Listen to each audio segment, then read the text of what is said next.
We are here now in 2022, where history is slowly becoming a mystery, whether if it is true or just a theory. Our objectives is to focus productivity and sustainability of the farmers that relates to agricultural products during the 1960s to 1980s. People are still debating whether the economy of the Philippines during the Marcos era was in progress to the whole economy or not. An economics PhD candidate and a millennial, J.C. Punumbayan, shared his view about the economy during the late President Marcos. He said about the facts of what really happened during the name they called as the Golden Era. He said, makikita mo na talagang lumagpak yung ekonomiya noon. Kumbaga noong 1984 and 1985, instead na lumaki yung ekonomiya natin noon, lumiit siya ng 2 consecutive na taon. Tapos mapapaisip ka na, hindi naman to nangyari. Ito na yung pinakamalalang pagliit ng ekonomiya simula ng World War II.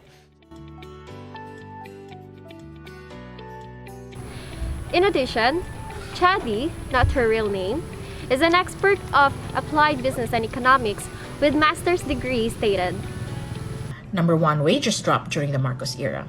Let's compare constant wages to a base year. So, a farmer who earned 100 pesos in 1962 earned 70 pesos in 1986. An unskilled worker who earned 100 pesos in 1962 earned 26 pesos in 1986. A skilled worker who earned 100 pesos in 1962 earned 28 pesos in 1986. A lot of people disagree to the statement from J.C. Punumbayan and Chadi. We only highlighted these 3 people. And here are the rest of the comments. Now they talk about their stand about the opposite of the facts of the expert statement. And it is understandable the points of those who have witnessed the Marcos time, but since we cannot go back to the time they experienced, we can only rely on the data we have. So, first, we select our target issues, and these are the following issues we choose to conduct with our study.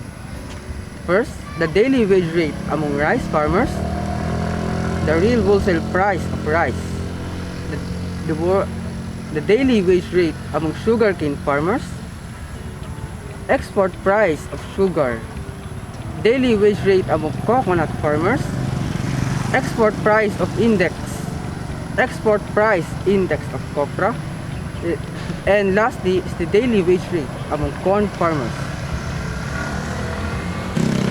Next, we tabulate these futures. As you may observe, there are still a lot of missing values. And what are we gonna do is to imputate these missing values. Next, what are we gonna do?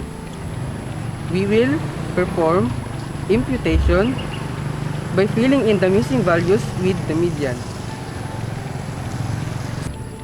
In this section, we use W for visualizing the data. The progression of time series plot shows a clear ups and downs of daily wage rate among agricultural farmers. The green line represents sugarcane farmers, blue is the coconut farmers, red is the rice farmers. In year 1967 was the highest minimum wage of the rice farmers, earned with the amount of 40.19 pesos. This was also the year where farmers earned the highest throughout Ferdinand Marcos time.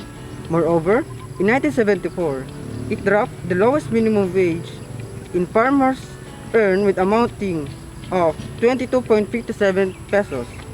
For the coconut farmers, the highest minimum wage they earned was on the year 1977 with amounting of 36.59 pesos. The lowest amount they earned was on the year 1974 with amount of 31.0101 pesos. Now the sugarcane reached the higher amount of minimum wage compared to the rest of the farmers.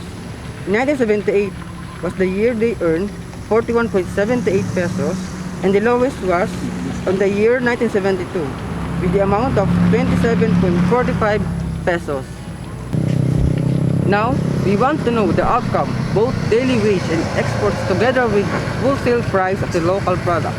The following time series plot shows a clear upward trend, but there's a sudden downward of agricultural price and it rises back as time goes by.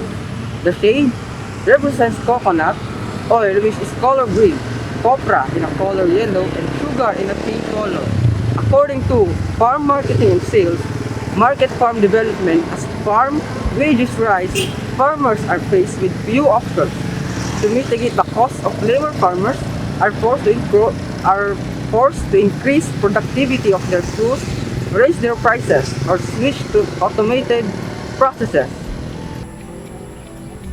As we can see on the graph, the highest export of coconut oil was on the year 1974 with an average price of 508.1 pesos.